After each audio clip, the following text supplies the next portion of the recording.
Paano magkabit ng motor sa makina? Di po ako marunong. Salamat po. Tanong po yan sa isa sa aking viewer. Through comment section. Ruby Lusada. Okay, tuturuan ko po kayo. Paano ba natin ito matatanggihan? Nagpasalamat na kasi. May sewing machine motor naman ako dito. Pero ayaw na gumagana. Makailang beses na ito nalulubog sa baha.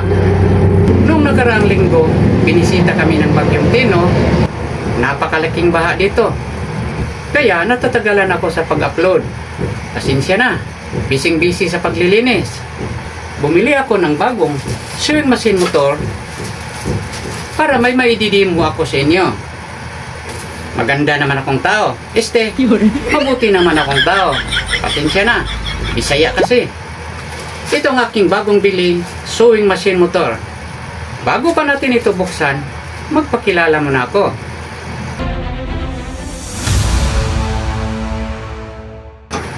Hello everybody! Welcome to my YouTube channel. Kung gusto niyong matuto about basic sewing, yung pananahing pangbahay, pwede rin panghanap buhay. I-subscribe niyo yung aking channel, hit the notification para updated ka sa susunod ko pang mga video.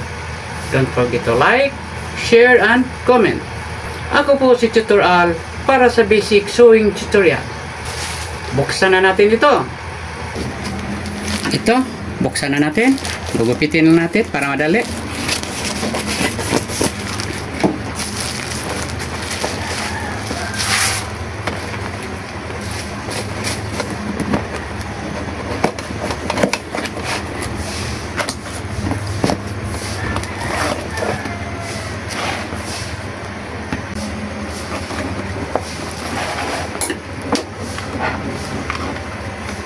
Ito ang kanyang controller. Parang clutch.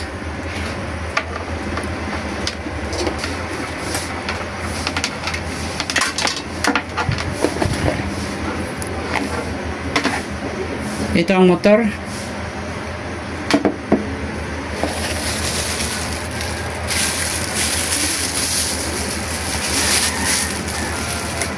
Ito ang kanyang belt.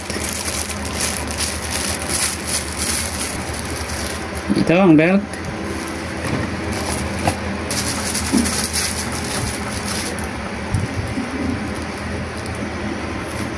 Dalawang carbon brush. Reserve ito kung sakali maubos ng carbon brush ng inyong motor. Pero matagal pa ito. Papalitan nyo na ito dito. Bubuksan natin ito dito. At dito ito ipapasok. Yung carbon brush. Ito ang kanyang takip. Itabi natin muna ito dahil hindi pa ito magagamit. Meron na kasi itong carbon brush sa ilalim. Ready na ito sa paggamit. Tabi natin ito.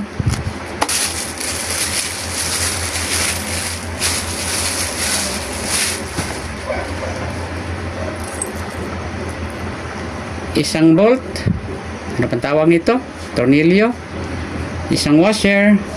At isang spring washer. Ikakabit na natin. Unang-una, tatanggalin natin itong belt.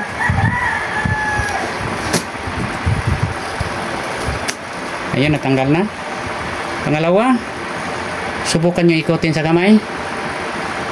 Pakiramdaman mo ang kanyang bigat. Gaano kabigat ito kung walang belt. Kung kakabitan na ito ng motor, bumibigat-bigat ito.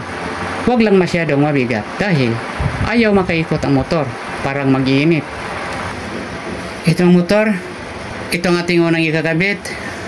Kita nyo, may butas dito.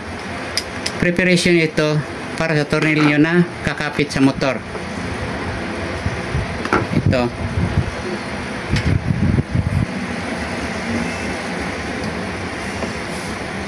Ito.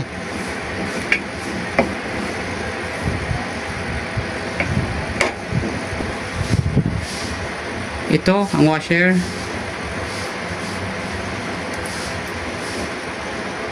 Tapos ang spring washer ang huli.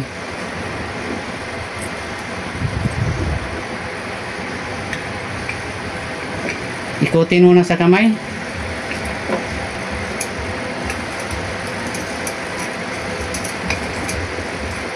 Siya nga pala, sa pagbili ko nito, kasama na itong bolt, ang belt, washer, ang motor, at ang controller. Isang set nito. Tapos na kabit niyo ito, higpitan niyo naman ng konti.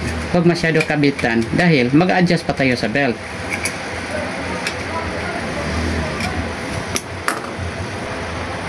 Ito ang motor sa likod.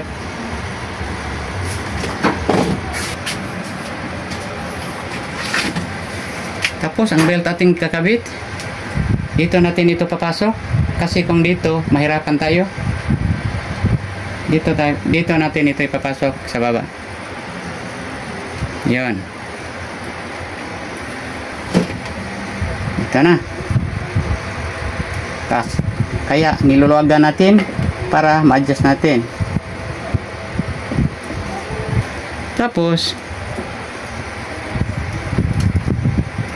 subukan nyo ikutin na mas mabigat lang ng kunti kaysa wala pang belt. Ito, kaya dito.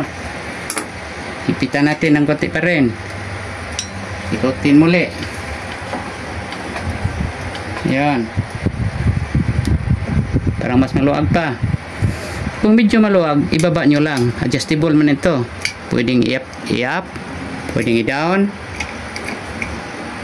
Para pagluwag at paghigpit sa kanyang belt.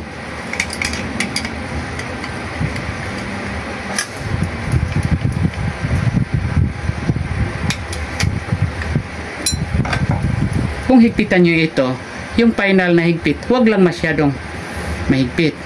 Baka masisira ang kanyang thread. O kaya mahirapan kayo kung tatanggalin nyo naman. Ito, para sa akin, ito ng tama. Pero subukan natin niya mamaya. Ito.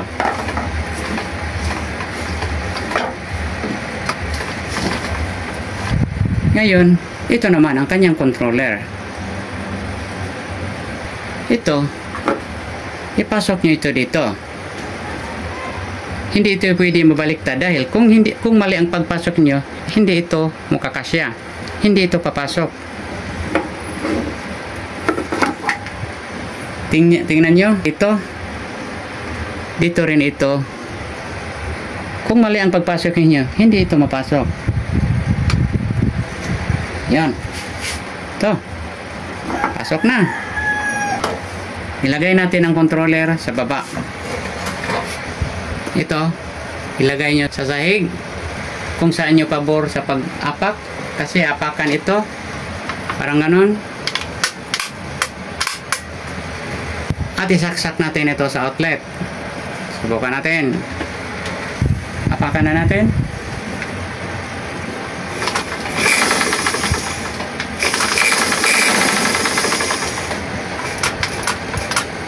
Para mas maluwag ng konti.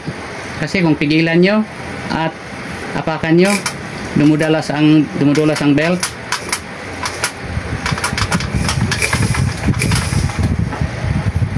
Higpitan natin ng konti. Konti lang. Yan.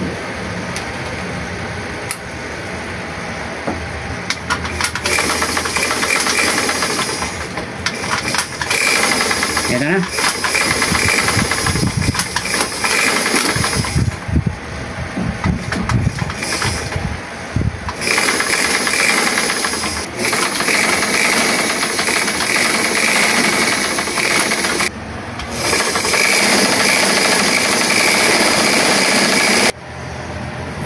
Subukan natin patakbuhin. Ang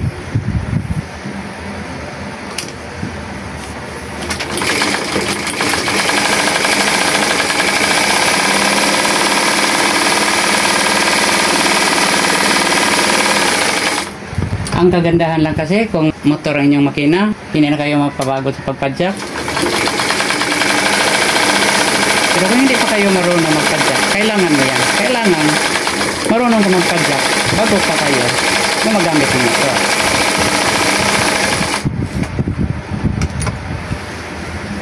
Ako dito na kinilagay yung pabor sa akin.